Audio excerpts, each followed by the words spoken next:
मिला टाइम्स में आपका स्वागत है। मैं हूं आपके साथ शम्स तबरेज़ कासमी और हमारे साथ है आज सीतामढ़ी के नौ मुंतखब एमपी जनाब सुनील कुमार पिंटू साहब।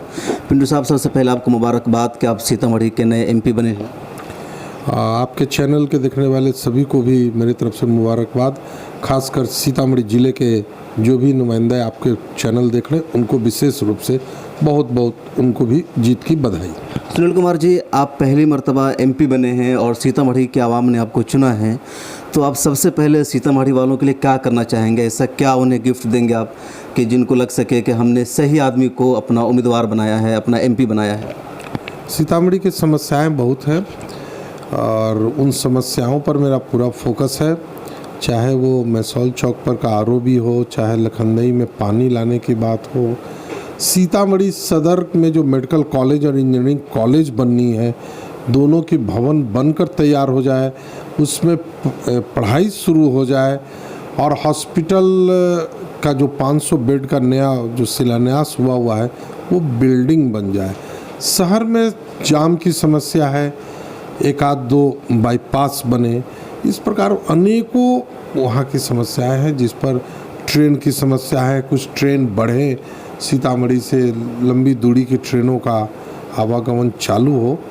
इस प्रकार विभिन्न समस्याओं को सीतामढ़ी पर्यटन के मानचित्र पर हिंदुस्तान में नज़र आवे और सीतामढ़ी का पर्यटन के नक्शे के कारण और ज़्यादा विकास हो, ये मेरी पहली प्राथमिकताओं में ये रहेगी। सुनील कुमार जी, आप सीतामढ़ी की समस्या की बात कर रहे हैं तो वाकई सारी समस्या है। सीतामढ़ी को अगर देखा जाए तो हिंदुस्तान में एक तारीख़ी जगह है जिससे हिंदुस्तान में जो कल्चरल और एक मज़हब है सीता, उसकी वो जाए पैदाइश है, लेकिन इसके बावजूद सीतामढ़ी का कोई मकाम नहीं है डेवलपिंग के अतबार से, तरक्की के अतबार से, समाजी एतबार से, एजुकेशन के अतबार से।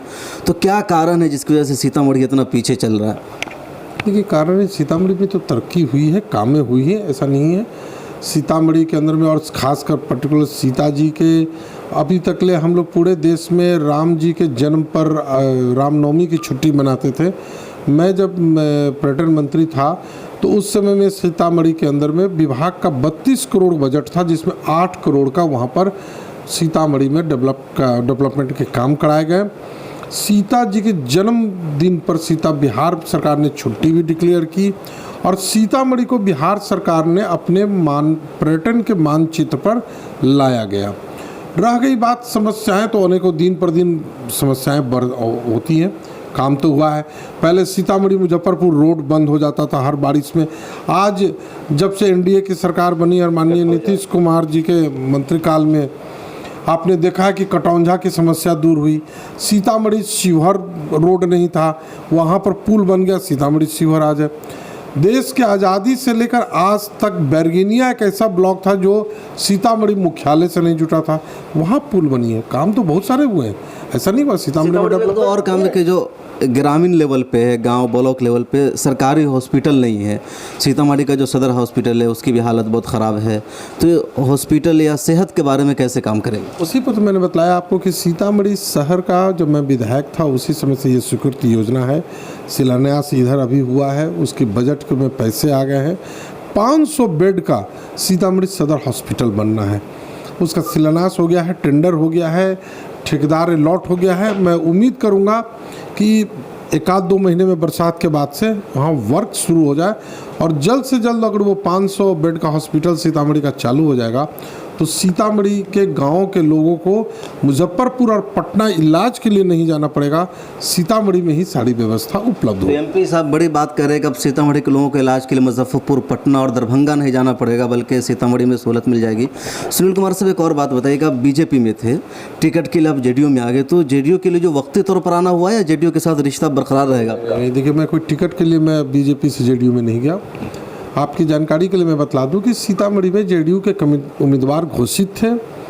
उन्होंने अपनी कुछ व्यक्तिगत कारणों से उन्होंने अपना व्यक्तिगत बात को रखते हुए माननीय मुख्यमंत्री जी से, जो जनता दल यूनाइटेड के राष्ट्रीय अध्यक्ष हैं, उन्होंने अपने चुनाव न लड़ने की असमर्थता जाहिर की। उसके उपरांत माननीय मुख्यमंत्री जी ने माननीय भाजपा के राष्ट्रीय अध्यक्ष अमित शाह जी से बात करके और कहा कि एनडीए अगर बिहार में कहीं दिखेगा तो सीतामढ़ी में दिखेगा कि हम बीजेपी के एक वर्कर को जेडीयू को ज्वाइन कराकर और उसको सीतामढ़ी की सीट पर लड़ा रहे हैं। तो सीतामढ़ी के सीट पर मेरा लड़ना बिहार के एनडीए की एकता और बिहार में एनडीए कितना मजबूत है ये दर्शाता है। अच्छा, अभी बिहार के मुजफ्फरपुर में बच्चों की बहुत ज़्यादा मौत हो रही है, 130 बच्चे अब तक मौत हो गए और सरकार की कोई ख़ास तवज्जो नहीं दिख रही है। आप इसको किसको जिम्मेदार ठहराएंगे? हॉस्पिटल को, डॉक्टर्स को? नहीं, आप पीछे के महीना सालों का आंकड़ा देखेंगे तो ज़्यादा कैजुअलिटी हुई है इस बनिस्बत। इस बार भी हुए परंतु कम हुए हैं, ऐसी बात नहीं, परंतु हुए हैं। परंतु इसमें सरकार पूरी तरह तत्पर है। खुद माननीय मुख्यमंत्री जी, उप मुख्यमंत्री जी भी कल गए थे, उन्होंने भी वहाँ विजिट किया है। डॉक्टरों की टीम पहुँची हुई है, इसके एक्सपर्ट्स बाहर से बुलवाए जा रहे हैं और आप खुद देखेंगे कि सर 3 दिनों के अंदर में और वहाँ पर इलाज होकर घर जा रहे हैं पेशेंट्स और कैजुअलिटी कम हुई है इधर विगत 3 दिनों में। सरकार पूरी तरह प्रयासरत है, सरकार लगी हुई है हर हालत में इस बीमारी को रोकने के लिए। अच्छा, एनडीए में बीजेपी और जेडीयू में भी ज़रा सा गड़बड़ मामला चल रहा है, कुछ इख्तलाफ हो गया कुछ मुद्दों को लेकर के, तो आप किसके साथ खड़े रहेंगे, बीजेपी के साथ या जेडीयू के साथ? और ऐसा ये भी लग रहा है कि आइंदा रिश्ता ज़्यादा अच्छा नहीं रहेगा। नहीं, देखिए ये सब मीडिया में चलने वाली खबरें हैं। कोई भी प्रकार की जेडीयू और भाजपा में कोई प्रकार की न मनमुटाव है न कोई बात है, मतभेद है।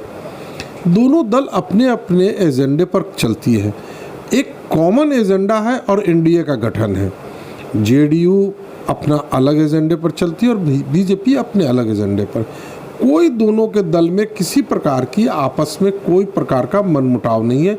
ये सिर्फ चल रहा है सोशल मीडिया की देन है। बाकी एनडीए बिहार में और दिल्ली में भारत सरकार में इंटैक्ट एक है और किसी प्रकार। और रहा बात कि मैं जिस पार्टी से हूँ, जहाँ हूँ, मैं उस पार्टी के प्रति हूँ और पूरी तरह एनडीए बिहार के अंदर में इंटैक्ट है। अच्छा, इस मरतबा का जो रिजल्ट्स आया तो ऐसा लगा कि जो लालू प्रसाद का या उपेंद्र कुशवाहा का, मांझी का जो वोट बैंक था वो पूरा बीजेपी के साथ आ गया है। तो क्या ये सही में ऐसा हुआ है या कि जो आपके विपक्ष है वो इल्ज़ाम लगा रहा है कि ईवीएम को हैक किया गया था?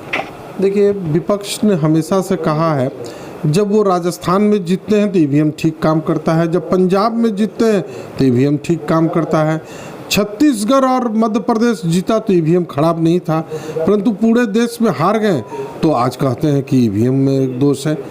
सवाल तो ये कि गांव देहात में बहुत लोग कहते हैं कि नाचने ना आवे अंगना टेढ़, तो वही हाल हो रहा है। भाई, आप जब राजस्थान, मध्य प्रदेश और छत्तीसगढ़ जीते तो आप रिजाइन कर देते कि नहीं साहब ईवीएम पर हमको शक है, ईवीएम खराब है, ईवीएम में कहीं ना कहीं कुछ किया गया है, टेम्परेट किया गया है। ये सब बहाना है। इस दफ़ा लोगों ने नरेंद्र मोदी जी को वोट देने का मन बना रखा था वोटरों ने, जिसका परिणाम हुआ कि किसी ने किसी भी जात धर्म किसी भी नेता का बात नहीं सुना। एनडीए के पक्ष में हर दल के अंदर के लोगों ने वोट कर दिया। मतलब बिहार में जो 16 सीट जेडीयू को आई तो वो मोदी जी के नाम पर आई, मोदी जी के नाम पर दिल्ली के लिए और बिहार में नीतीश जी के किए गए कामों को लेकर।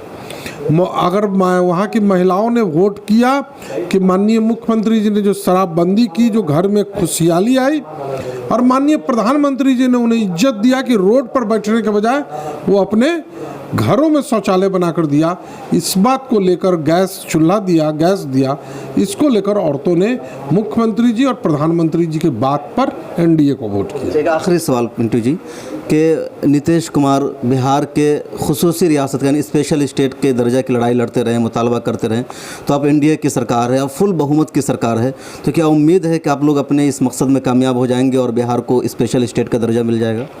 नहीं, हमारे नेता का प्रयास है और हम सब उनके साथ हैं। हम सब चाहते हैं बिहार के जीते हुए 39 एमपीज़ चाहते हैं कि बिहार को स्पेशल स्टेट का दर्जा मिले, क्योंकि बिहार अभी पिछड़ा हुआ है। स्पेशल स्टेट का दर्जा मिल जाने से हम भी बिहारवासी अन्य स्टेट के बराबर में आज विकास के लिए और जो अपने आप को विकसित राज्य कह सके, इसके लिए स्पेशल स्टेट की ज़रूरत है। और पूरे बिहार के 39 एमपीज़ तैयार हैं कि हर हालत में सरकार से बात हो, माननीय मुख्यमंत्री जी की बात को प्रधानमंत्री जी गौर फरमावें और बिहार को स्पेशल स्टेट का दर्जा दें। लेकिन आप लोग तो एक मिनिस्ट्री तक नहीं मिली है, तो आप लोग कैसे बात पहुंचाएंगे? देखिए, मिनिस्ट्री एक अपनी जगह पर है, मिनिस्ट्री बस से बात नहीं पहुंचाई जाती है। आज प्रधानमंत्री जी की जो मीटिंग हुई है उसमें हमारे मुख्यमंत्री जी आए हैं मिलने, तो कहाँ है कि मीटिंग में नहीं गए हैं कि मिनिस्ट्री नहीं मिली। मिनिस्ट्री देना और बांटना ये पूरी तरह प्रधानमंत्री के विवेक का काम है।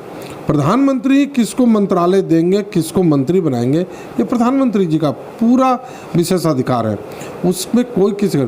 और भाजपा पूरी तरह पूर्ण बहुमत से है, हम लोग सरकार के अंदर में हैं, सरकार को मतलब में रह कर हम लोग मंत्रिमंडल से मतलब नहीं, हम लोग एनडीए के साथ हैं। हम लोग इस माननीय प्रधानमंत्री जी को 5 साल के लिए पुनः देश की सेवा करने के लिए पूरी तरह जेडीयू की पार्टी ने निर्णय लिया है। तो ये हैं सुनील कुमार पिंटू साहब, जिनका कहना है कि सीतामढ़ी में विकास हुआ है और मज़ीद हम विकास कराएंगे, ट्रेन को लेकर, सेहत को लेकर, सड़कों को लेकर के। और एनडीए के साथ हैं, कह रहे कि हम सीतामढ़ी से लड़ रहे थे तो हम एनडीए के इत्तेहाद का हिस्सा थे, यानी बीजेपी और जेडीयू आपस में कितनी मजबूत है उसके हम अलामत थे। तो ये हैं जेडीयू से मेंबर पार्लियामेंट सुनील कुमार पिंटू, जिनकी ख़ास बातचीत आपने सुनी। हमारी आपसे दरख्वास्त होगी कि इस वीडियो को ज़्यादा से ज़्यादा तक पहुँचाने में आप हमारी मदद कीजिए। और अगर आप फेसबुक पर देख रहे हैं तो लाइक कीजिए, अगर यूट्यूब पर देख रहे हैं तो सब्सक्राइब कीजिए। कैमरामैन मोहम्मद मासूम के साथ शम्स तबरेज़ कासमी, मिल्लत टाइम्स के लिए। मिल्लत टाइम्स की वीडियोस देखने के लिए यहाँ क्लिक करके सब्सक्राइब करें और हाँ, बेल आइकन जरूर दबाएं। अगर फेसबुक पर देख रहे हैं तो पेज लाइक करें। ताज़ा तरीन खबरों और मज़ामीन के लिए विजिट करें हमारी वेबसाइट www.millettimes.com। हमारी ये वेबसाइट उर्दू, हिंदी, इंग्लिश तीनों लैंग्वेज में मौजूद है।